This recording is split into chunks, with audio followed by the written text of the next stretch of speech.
the sports page with the Orlando Sentinel and FM 96.9 The Game's Mike the Bulldog Bianchi. On JRR. Hello there, and good morning, Bulldog. Good morning. The sports page brought to you by Adventure Boat Share. Bulldog, we got you all echoey. You're sounding all echoey. Are you in the restroom, Bulldog? No, I'm not in the restroom. What do you mean I'm sounding echoey? You sound like you're off mic there. Like you're on a second mic. Does that make sense to you? You want to disconnect and reconnect real quick there?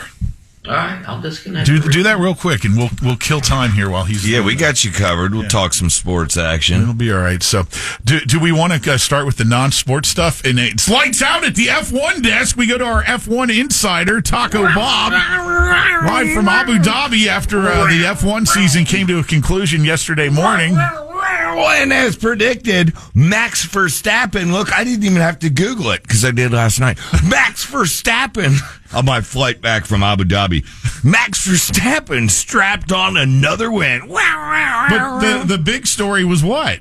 I don't know, but dog's on the line now. But Lando Norris ends up winning the Drivers' Championship because all he had to do was come in third, even though Max won his fourth race in a row. Oh, yeah, that was big news, I guess. Yeah. So anyway, Dog, we got you now.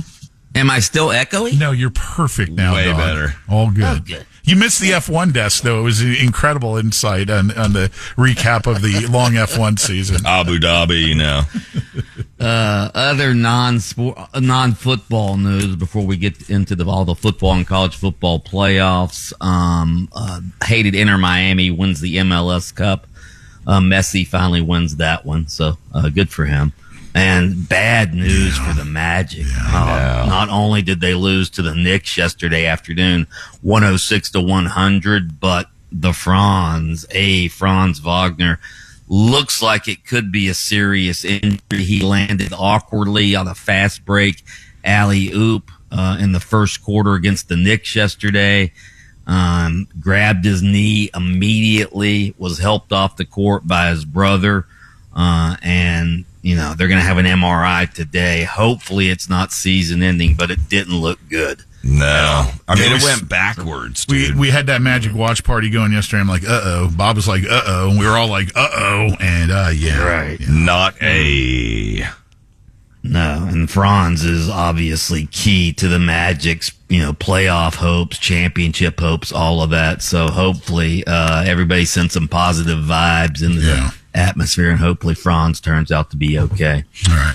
College football playoff, it's set. Indiana, after their record-breaking season, first Big Ten title on Saturday. First Big Ten title in almost 60 years. They're the top seed. Ohio State, even though they lost to Indiana, they're the 2 seed. But the big news is that Notre Dame, which had been ahead of Miami all year, even though Miami beat the Fighting Irish in the first game of the season, they dropped 2 spots and are out of the playoffs now. They were passed over for Miami and for Alabama, which got pounded in the SEC title game by Georgia. Notre Dame, despite that 10-game winning streak, despite the fact that they were idle this weekend, will not play in the postseason, and the Irish are more than a little upset. In fact, they turned down a bid to go to a bowl game, said we're not going to a bowl game because essentially we feel, quote from the AD, we feel the playoff was stolen from our student athletes. Get over it. I saw that AD for Notre Dame. I think it was Thursday. I think it was Friday, but it might have been Thursday. And he's like, we are the best. We deserve this. We're this and that. And I'm going, dude, Canes are better. Never mind the Canes. That's the head-to-head. Okay. If you're pissed, be pissed at Alabama and the committee for putting a 3-loss team in after looking like clowns in front of the whole country on Saturday and getting manhandled by Georgia. True. Hey, don't get me wrong. I'm glad we got a team from the state of Florida, and I'm glad Miami got in. But the playoff committee's explanation about moving Miami over Notre Dame when neither team played made no sense to me. And keeping Alabama in place, it's just that makes even less sense, Bulldog. It's the name. Yeah, well, they try not to penalize teams that go to a conference championship game, even if they lose by a lot. But then why did BYU get penalized? Yeah, exactly. Right? Exactly. Why? Because SEC bias, and they wanted to get an ACC team in. They knew they couldn't put Duke in after Duke won the ACC championship, so they slid Miami in, and Notre Dame gets left out. Hey, go ahead, Bob. Somebody just texted in at 22526, said, not only did Alabama get in, they didn't drop a single position after getting destroyed, as you pointed out, Pat. And the other thing I'd like to point, anybody who's ragging on Tulane or James Madison, stop. Just stop. Yeah. Stop. Yeah. Why would you take away from what those two teams have been able to do? Okay, on paper, maybe they end up getting destroyed in their first round matchups, but you got to play the games, man, and they did all season long. So anybody who's absolutely, you have to have access for everybody to get in. And Tulane, I'm looking forward to watching Tulane, coached by new Gator coach John Summerall. I'm looking forward to them playing in the playoffs. I like a little Cinderella story in the playoffs. By the way, bowl games are set. Nice bowl game at the Cheez-Its Bowl here in Orlando, Texas. Michigan in the Cheez-It Bowl. That's the Steve Hogan, the CEO of Florida Citrus Sports. He said that game might get a higher rating than some of the playoff games because those are two marquee brands. Also, the Pop-Tarts Bowl here in Orlando, BYU, Georgia Tech. That's a pretty nice matchup as well. As far as the Cure Bowl, USF will be at the Cure Bowl against Old Dominion. Not really fired up about Old Dominion, but I'm glad USF will be over here playing in the Cure Bowl. NFL. And like you said, Steve Hogan's the man. Sorry, I had to get that in. Love that guy. Absolutely.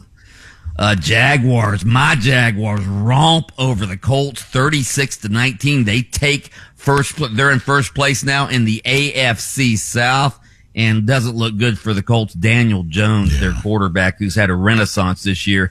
He looks like he's out for the season. Tore an Achilles tendon, or reportedly torn an Achilles tendon. Non-contact injury. He's just dropping back to pass, and the Achilles gives out, and boom, he's out of the game, probably out for the season. Might be the end of his career with the Colts. He's on a 1-year contract. So Jaguars take over first place. Other big games, your Dolphins win their 4th in a row. They blow out the Jets 34-10.